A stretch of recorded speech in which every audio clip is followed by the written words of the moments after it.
नमस्कार. ग्रेट भेटमध्ये तुमचं स्वागत. आज माझ्या सोबत आहेत कॉम्रेड गोविंद पानसरे. महाराष्ट्रातल्या कम्युनिस्ट नव्हे पुरोगामी चळवळीचे पितामह असं त्यांचं वर्णन करता येईल. कॉम्रेड पानसरेंचं वैशिष्ट्य हे की गेल्या 60-70 वर्षाचा इतिहास त्यांनी स्वतः बघितलेला आहे आणि आजच्या तरुण पिढीशी त्यांचा संवाद आहे.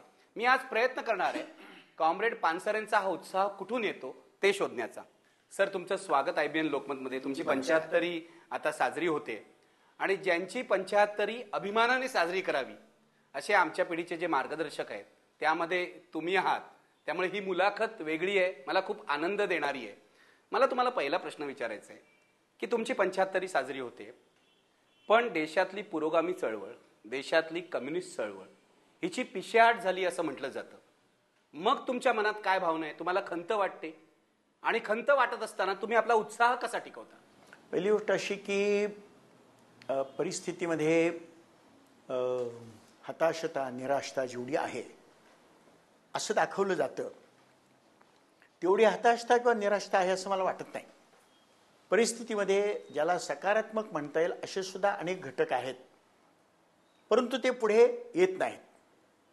तरीसुद्धा हे सांगितल्यानंतर सुद्धा 25 वर्षापूर्वी, 40 वर्षापूर्वी या देशातली कम्युनिस्ट चळवळ, या देशातली डावी चळवळ, पुरोगामी चळवळ जितकी मोठी होती तितकी ती आज आहे काय आपल्या भारतातील किंवा महाराष्ट्रातील किंवा मुंबईतील? तर ती नाही असंच म्हणायला पाहिजे.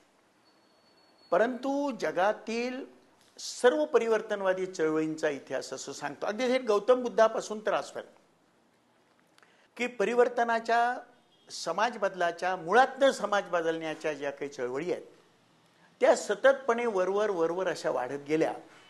असं जगातल्या कोणत्याच चळवळीच्या बाबतीमध्ये घडलेलं नाही.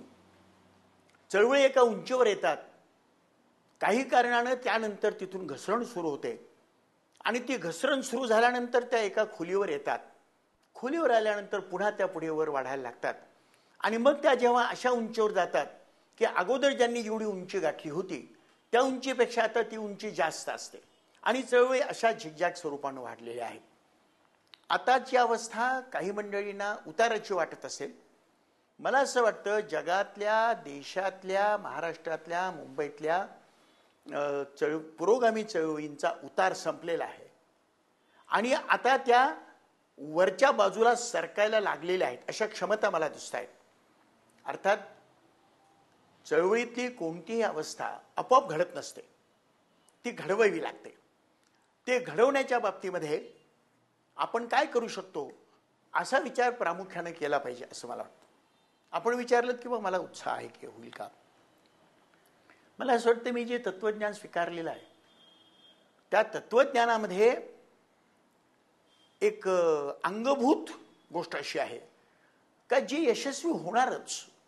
हा माझ्या, तुमच्या, याच्या त्याच्या कुणाच्या इच्छेचा प्रश्न नाही, हे यशस्वी होणारच. आणि आता आपण पाहतो की जगामध्ये याच्या पूर्वीच्या कोणत्याही काळामध्ये जेवढी विषमता नव्हती तेवढी विषमता जगभर आहे, तेवढी विषमता भारतामध्ये आहे, तेवढी विषमता महाराष्ट्रामध्ये आणि मुंबईमध्ये आहे. ही जी विषमता आहे ही विषमता माणसाला स्वस्थ बसू देणार नाही. ती त्या विषमतेच्या विरुद्ध मनुष्य उभा राहणारच, संघर्ष करणारच आणि त्या संघर्षामधून तो एका टप्प्याटप्प्यानं यशावर जाणारच असं मला वाटतं. मग इथे मला तुम्हाला विचारायचं आहे की याचा अर्थ पुढच्या 25 वर्षात जगामध्ये कम्युनिझमचं पुनरागमन होणार आहे असं तुम्हाला म्हणायचं आहे का? पहिली गोष्ट अशी की ती क्रिया माझ्या मते चालूच आहे. सोव्हिएत युनियनच्या पतनानंतर कम्युनिझम संपला, मार्क्सवाद संपला, अशी जी आवई उठवण्यात आली होती ती खरी नव्हती.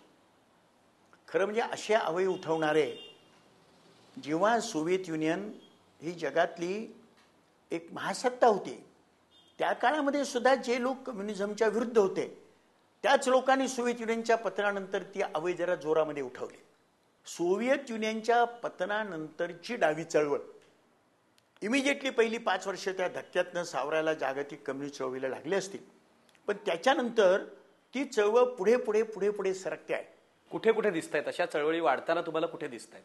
आपल्या भारतातल्या शेजारून सुरुवात करायची म्हटली तर नेपाळमध्ये जिथे अजून राजेशाही आहे आणि भारतातले काही हिंदुत्ववादी ते हिंदूंचं राज्य म्हणून सांगत होते, त्या नेपाळमध्ये माओवादी या नावा नसेल, पण प्रचंडला निवडणुकीमध्ये अपूर्व यश मिळावं हे कशाचं लक्षण आहे? व्हेनेझुएलामध्ये पुरोगामी चळवळ वाढते आहे, ब्राझीलमध्ये पुरोगामी चळवळ वाढते आहे, खुद्द सोव्हिएत युनियनमधल्या वेगवेगळ्या जी काही घटक राज्य तयार झालेली आहे तिथे कम्युनिस्टांची निवडणुकांच्या मधली मतं वाढत आहेत.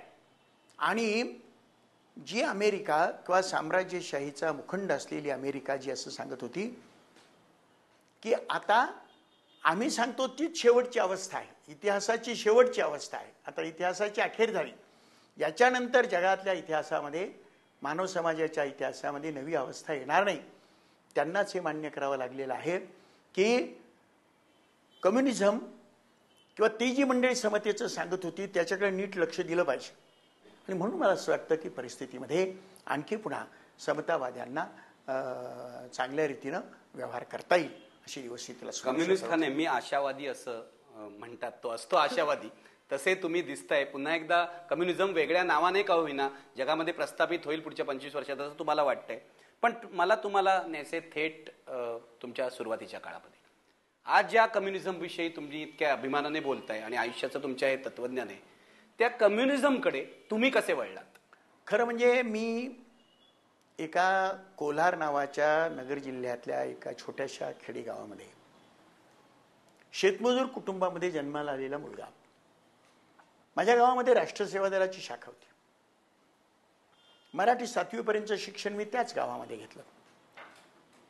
पण त्या काळामध्ये सुद्धा स्वातंत्र्य चळवळीमध्ये भागीदारी केलेले काही स्वातंत्र्य सैनिक आमच्या गावामध्ये कार्यरत होते. त्यांनी राष्ट्र सेवा दलाची शाखा काढली होती. मी राष्ट्र सेवा दलात जाऊ लागलो. जसजसं विद्यार्थी दशा संपली तसं काही वर्ष मी समाजवादी पक्षामध्ये होतो. आणि मग समाजवादी पक्षामध्ये असा एक विभाग होता, असा एक विचार होता आणि मोठा जाणता प्रवाह होता. अरुणा असफल्ली त्याचं पुढारीपण करत होत्या की ज्यांचं असं मत होतं की समाजवादी पक्ष जे राजकारण सांगतोय ते राजकारण पुरेसं नाही, याच्या पलीकडे गेलं पाहिजे, याच्या पुढे गेलं पाहिजे. तेव्हा जयप्रकाश नारायण आणि इतर जी कोणी समाजवादी नेते मंडळी होती समाजवादी पक्षाचं पुढारीपण करणारे, यांना डावा समाजवादी गट असं म्हणून संबोधलं आणि जवळजवळ महाराष्ट्रातल्या 29 लोकांना समाजवादी पक्षातनं पक्षाबाहेर केलं. अरुणा असफल्ली काढून टाकलं. अरुणा असफल्ली त्यात होत्या. महाराष्ट्रामध्ये माधवराव गायकवाड हे त्याच्यामध्ये होते. आणखी छोटी मोठी इतर मंडळी बरीचशी काहीतरी होती. त्यांच्याबरोबर मी डाव्या समाजवादी गटामध्ये गेलो आणि पुढे हा डावा समाजवादी गट पूर्णतः जसा गटच्या गट हा कम्युनिस्ट पक्षामध्ये विलीन झाला.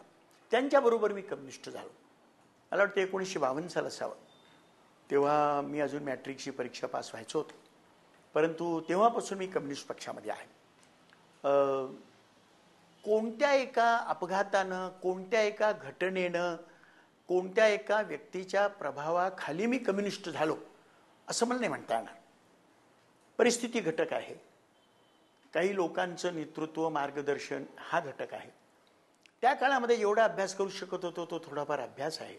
अशा सर्व घटकांच्या कॉम्बिनेशनमधून मी कम्युनिझमकडे वळलो. मागे वळून पाहताना मला असं वाटतं की मी कम्युनिस्ट झालो त्या दिवशी मला काही कम्युनिस्ट पक्ष मार्क्सवाद पूर्ण समजला होता हे खरं नाही. असं खरं म्हणजे कुणाच्या बाबतीमध्ये घडूच शकत नाही किंवा अगोदर त्याला पूर्ण मार्क्सवाद समजतो, कम्युनिझम समजतो आणि मग तो कम्युनिस्ट होतो असं नाही. ही प्रक्रिया असते. वेगवेगळ्या कारणांनी आपण या पक्षाकडे येतो, या तत्वज्ञानाकडे येतो आणि कालांतराने अभ्यासाने, अनुभवाने, सहभागाने तो दृढ होत जातो. असा मी हळूहळू पक्का कम्युनिस्ट होत आलो. मला आज सुद्धा जर तुम्ही किंवा आणखी कोणी विचारलं की तुम्ही आता 100% कम्युनिस्ट झालात काय, तर मी त्याला होय म्हणून सांगेल असं काही मला वाटत नाही. पण मी एक निश्चित सांगेल, 10 वर्षापूर्वी मी जेवढा कम्युनिस्ट होतो त्याच्यापेक्षा आज जास्त कम्युनिस्ट आहे आणि आणखी 10 वर्षांनी अधिक चांगला कम्युनिस्ट होण्याची माझी इच्छा आहे.